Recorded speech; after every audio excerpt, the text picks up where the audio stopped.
안녕하세요. 이번 시간에는 화학결합 그 두 번째, 전기분해에 대해서 한번 알아보도록 합시다. 전기분해는 말 그대로 전기를 이용해서 물질을 분해시키는 건데, 오른쪽에 쓰여 있는 것처럼 물질에 전류를 흘려주면 성분 물질로 분해를 할 수가 있습니다. 여기서 성분 물질로 분해한다는 건 물론 우리가 에너지를 주입했을 때 물리적인 변화, 예를 들면 상태 변화 같은 고체에서 액체가 되고 액체에서 기체가 되는 변화가 있을 수 있지만, 그 이상의 에너지, 여기서 말하는 전류가 곧 에너지죠. 에너지를 흘려주게 되면 성분 물질, 즉 결합하고 있는 물질들로 분해가 됩니다. 이 반응은 바로 결합의 전기적인 성질 때문에 일어나게 됩니다. 성분 물질로 분해되는 것. 이 반응은 우리가 사단원에서 배우게 되겠지만 산화 환원 반응의 일종이에요. 그래서 이렇게 산화 환원 반응을 통해서 성분 물질, 즉 결합하고 있는 상태에서 원래 결합이 일어나기 전 물질로 분해되는 것, 그게 바로 전기분해입니다. 그래서 이렇게 전기분해를 하기 위해서는 먼저 전해질 수용액에 전류를 흘려줘야 돼요. 그럼 전류를 흘려주면 어떤 변화가 일어나는가? 변화는 이온이 두 종류가 있죠. 양이온과 음이온의 두 종류가 있습니다. 그럼 양이온은 전류를 흘려주게 되면 마이너스 극으로 이동하죠.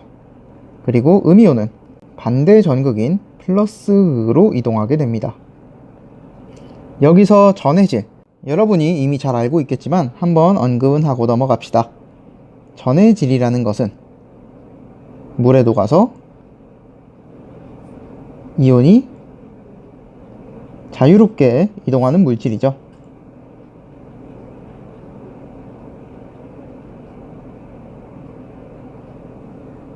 그래서 수용액 상태에서 전류를 흘려주게 만드는, 전류가 흐르는 게 가능하게 만드는 물질이 바로 전해질입니다. 물에 잘 녹는 이온 결합 화합물들을 우리가 보통 전해질로 많이 사용하죠. 그래서 이렇게 전기분해를 하는데, 우리가 이번에 배울 전기분해는 크게 두 가지로 나뉘게 됩니다. 첫 번째는 우리가 일상적으로 사용하고 있는 이 물의 전기분해를 하나 배워볼 거고요. 그 다음에 두 번째는 염화나트륨, 우리가 잘 알고 있는 이온결합 화합물의 전기분해에 대해서 알아볼 겁니다. 그럼 첫 번째, 물의 전기분해를 먼저 볼 텐데, 이 물은 공유결합 물질이죠. 수소와 산소가 서로 공유결합하고 있는 공유결합 화합물입니다. 그렇기 때문에 순수한 물은, 물밖에 들어있지 않는 순수한 물은 전류가 흐르지 않죠. 물은 전류가 흐르지 않습니다. 왜? 전류를 흘려주는 것이, 전류의 흐름이 가능하게 만들어주는 이온이라는 것이 없기 때문에. 그래서 우리가 물을 전기분해하기 위해서는 우선 물질에 전류를 흘려줘야 되니까, 그래서 전해질을 사용하게 돼요.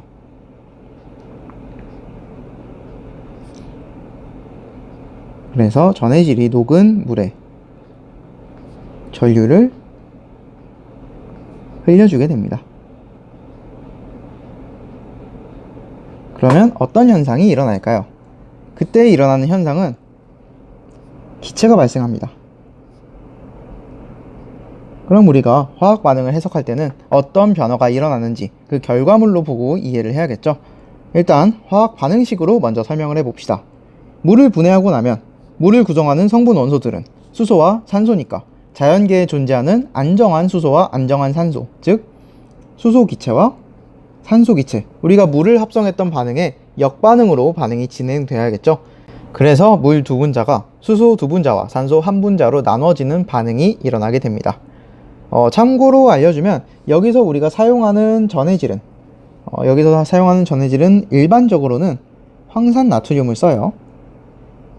Na2SO4라는 황산 나트륨을 씁니다. 그럼 이때 플러스 극과 마이너스 극에서 각각 일어나는 반응들을 알아보도록 합시다. 먼저 플러스 극에서 일어나는 반응이에요. 물 분자가 분해가 돼요. 그런데 플러스 극은 전자를 얻는 극인가요? 아니면 전자를 잃는 극인가요? 이 플러스 극은 전류의 흐름으로 봤을 때 전자가 들어가는 곳, 즉 전자를 플러스 극이 가져가게 되니까 물질의 입장에서는 전자를 잃어야겠죠.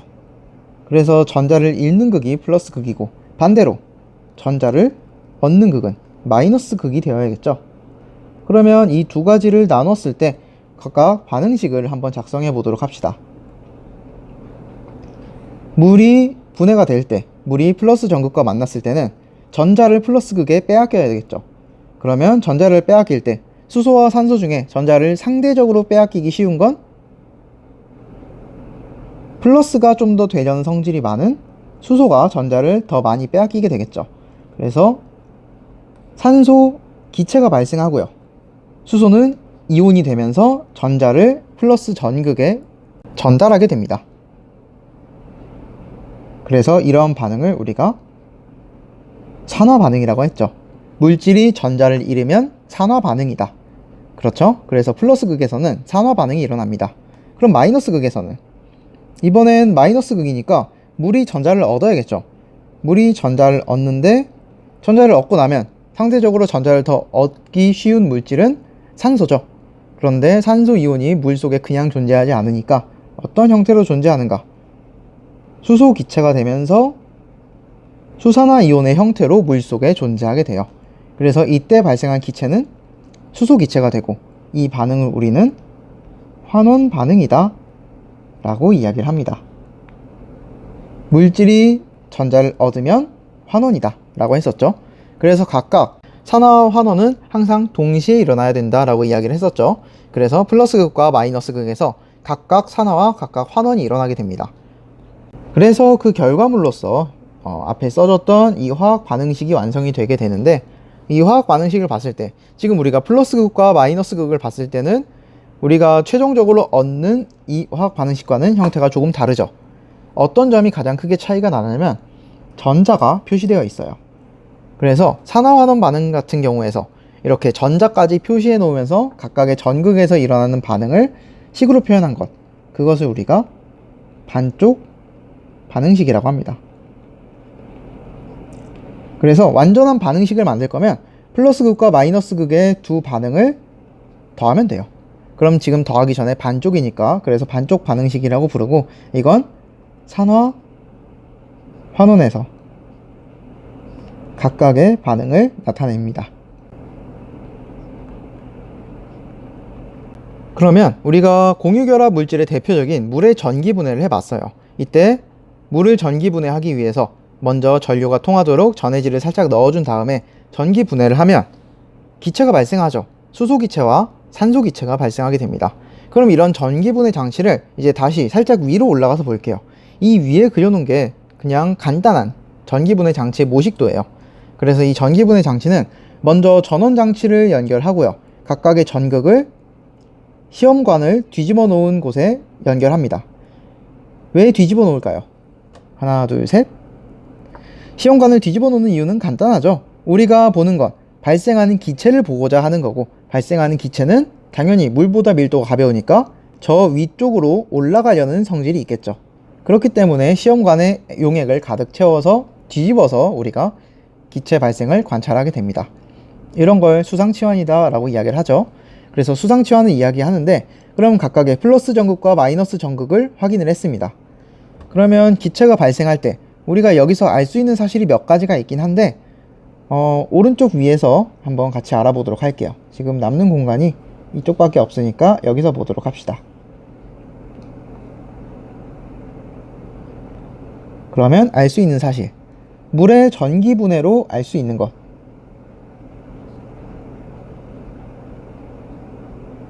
일단 첫 번째, 행성기체의 부피비를 알 수 있죠. 우리가 어떤 전극이냐에 따라서 기체가 어떤 부피로 생길지를 알 수도 있고, 반대로 전극을 모른 상태로 생성된 기체의 부피를 비교하면 이게 플러스 전극인지 마이너스 전극인지를 알 수 있게 됩니다. 어떻게 이런 게 가능할까? 다시 반쪽 반응식을 봅시다. 이 반쪽 반응식을 보면 플러스 극에서는 산소 기체가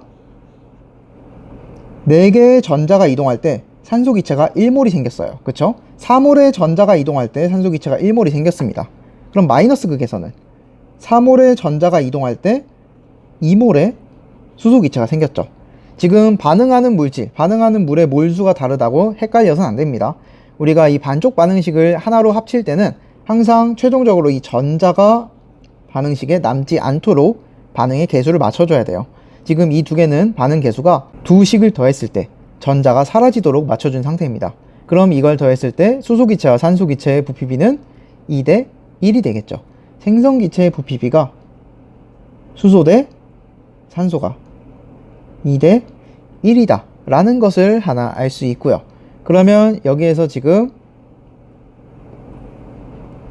나와 있는 것처럼 지금 두 개의 시험관에서 왼쪽과 오른쪽 어느 쪽이 기체가 더 많이 생성돼야 될까요?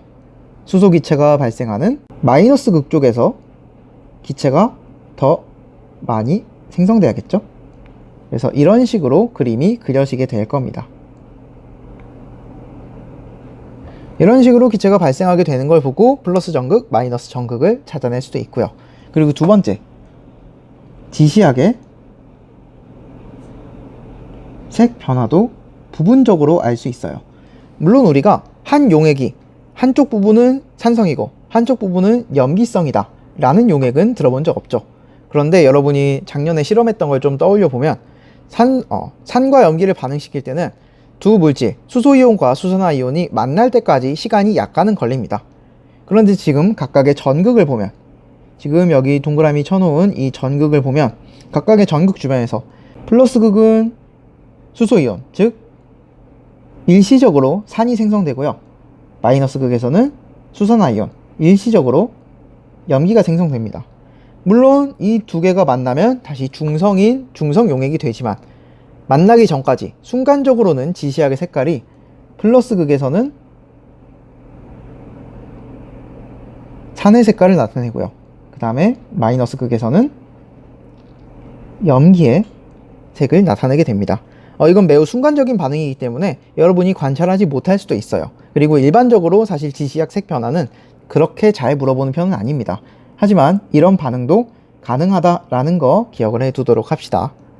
그리고 마지막, 사실 주로 나오는 건 지금 1번과 3번이에요. 1, 2, 3으로 했을 때 1번과 3번이 사실 주로 나옵니다. 이거는 뭐 그렇게 많이 물어보는 내용은 아니고 3번은 뭐냐면 생성기체와 반응시켜보는 거예요. 누구와 반응? VC와 반응을 시켜보는 겁니다. 생성기체와 VC와 반응을 시켜보면 그 결과가 차이가 나겠죠. 왜? 수소는 가연성이고 산소는 조연성이니까. 불씨를 가까이 대어 봤을 때 수소기체가 생성된 곳에 불씨를 대면 펑 소리를 나면서 터지고 산소기체가 발생한 곳에 불씨를 가까이 대보면 불씨가 커진다 라는 사실을 보고 이게 어떤 기체인지 파악할 수 있고, 그래서 전기분해에서 어떤 극이다 라고까지 결론을 낼 수 있겠죠. 그래서 이런 식으로 물의 전기분해를 통해서 우리가 결과를 해석할 수 있어야 된다 라는 거 알아두고 넘어갑시다. 그럼 두 번째, 이제 염화나트륨 용융액의 전기분해를 이야기해 볼게요. 여러분 용융액은 다 기억하고 있겠죠? 그냥 액체라고 생각하면 돼요. 녹여놓은 액체입니다. 고체를 녹인 액체를 용융액이라고 하는데, 염화나트륨의 경우는 이온 결합 화합물이죠. 그렇기 때문에 액체가 되었을 때 이온이 자유롭게 움직인다, 움직이지 않는다. 이온이 자유롭게 움직이죠. 그래서 굳이 전해질을 첨가해 줄 필요 없이 그냥 용융액 상태에서 전기분해 실험을 하면 돼요. 그러면 바로 보도록 합시다. 플러스 극에서는 염화이온이, 플러스 극은 전자를 빼앗기는 전극이다 라고 했죠. 염화이온이 전자를 빼앗기고 염소가 되는데, 자연계에서 염소는 안정한 기체 상태다 라고 이야기를 했죠. 그래서 산화 반응이 일어나는 플러스 극에서는 염소 기체가 발생하고요. 플러스 극에서는 이제는 나트륨이 전자를 얻어서 나트륨의 가장 안정한 자연 상태인 나트륨 고체로 석출이 됩니다. 그래서 환원 반응이 일어나요. 지금 물의 전기분해 했던 것과는 다르게 두 식에서 각각의 반쪽 반응식의 개수비를 최소 정수비로 맞췄습니다. 그럼 이 두 식을 하나로 합쳐서 완성된 식으로 만들기 위해서는 환원 반응식에다가 곱하기 2를 해야겠죠. 그래야 전자 개수가 일치하게 되니까. 그러면 두 개를 다 맞춰놓고 더하게 되면 최종적으로 나와야 되는 화학 반응식은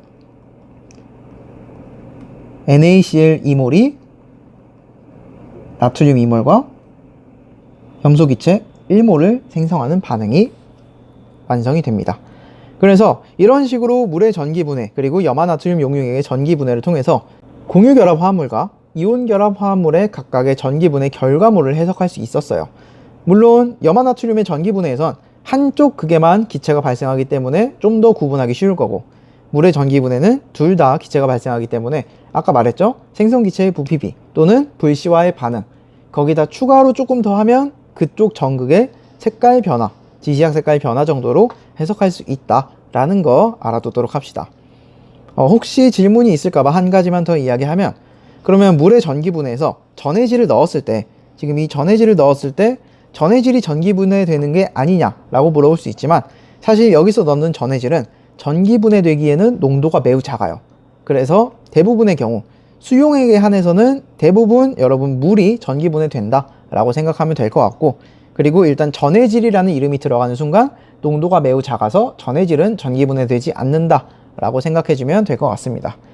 그리고 전기분해되다 보면 물이 점점 줄어드니까 당연히 그럼 전해질의 농도가 높아져서 전해질이 전기분해되는 거 아니냐까지도 생각을 할 수 있겠지만, 일반적으로 여러분한테 문제에서 요구할 때는 전기분해될 때 물의 양은 그냥 변하지 않는다라고 가정하는 경우가 더 많다라는 거 여기서 한 가지만 더 알아두도록 하고, 전기분해 여기서 마무리하도록 하겠습니다.